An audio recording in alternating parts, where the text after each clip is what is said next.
નમસ્કાર, એસ્ટ્રો ગીતામાં આપનું સ્વાગત છે।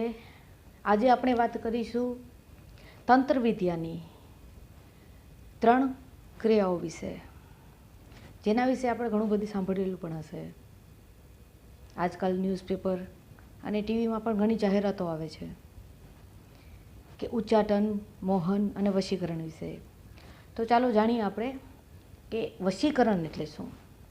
સૌથી પહેલાં આપણે જાણીએ કે વશીકરણ એટલે શું। વશીકરણ એટલે એ નહીં કે આપણે બીજા કોઈ વ્યક્તિને પોતાના વશમાં કરવું।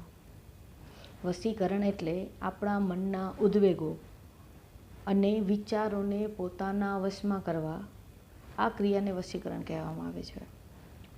વશીકરણ એટલે નકારાત્મક ઉર્જાને સકારાત્મક વિચારોમાં પરિવર્તિત કરીને પોતાના જીવનને બદલવું, એ વશીકરણ છે।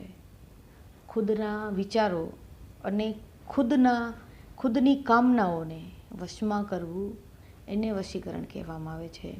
આ વશીકરણની એક ક્રિયા છે કે જે વ્યક્તિએ પોતાના ખુદ પર કરવાની હોય છે।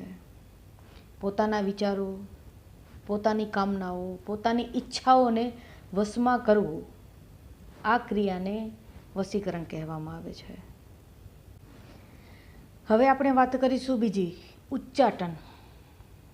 ઉચ્ચાટન એટલે કોઈ પણ વ્યક્તિના મોહને ભાંગવો, તે ક્રિયાને ઉચ્ચાટન કહેવામાં આવે છે। ઉચ્ચાટન એટલે કોઈ પણ વ્યક્તિના મોહને ભાંગવો। જ્યારે કોઈ પણ વ્યક્તિ ખરાબ આદત કે ખરાબ લતમાં ચડી જાય છે, તો એને તંત્રની ક્રિયા દ્વારા, એ વ્યક્તિને તંત્રની ક્રિયા દ્વારા એ વ્યક્તિના મોહને ભંગ કરવો અને તે વ્યક્તિને તેમાંથી મુક્તિ અપાવવી અથવા મુક્ત કરવો, આ ક્રિયાને ઉચ્ચાટન કહેવામાં આવે છે। બીજી આવે છે મોહન। મોહન એટલે એક આખા સમૂહને મોહિત કરવું, આ ક્રિયાને મોહન કહેવામાં આવે છે। અહીં જે વાત કરવામાં આવી છે એ આખું સમૂહ, એ સમૂહની વાત કરવામાં આવે છે જે રાક્ષસી પ્રવૃત્તિઓ દ્વારા બીજાને નુકસાન પહોંચાડે છે, તે સમૂહને મોહિત કરવું અને તે સમૂહને સકારાત્મકતા એટલે કે સત્કર્મો તરફ વાળવું, તે ક્રિયાને મોહન કહેવામાં આવે છે। તો આજે આપણે વાત કરી મોહન, ઉચ્ચાટન અને વશીકરણ વિશે। વધુ આવતા બીજા વિડીયોમાં મળીએ।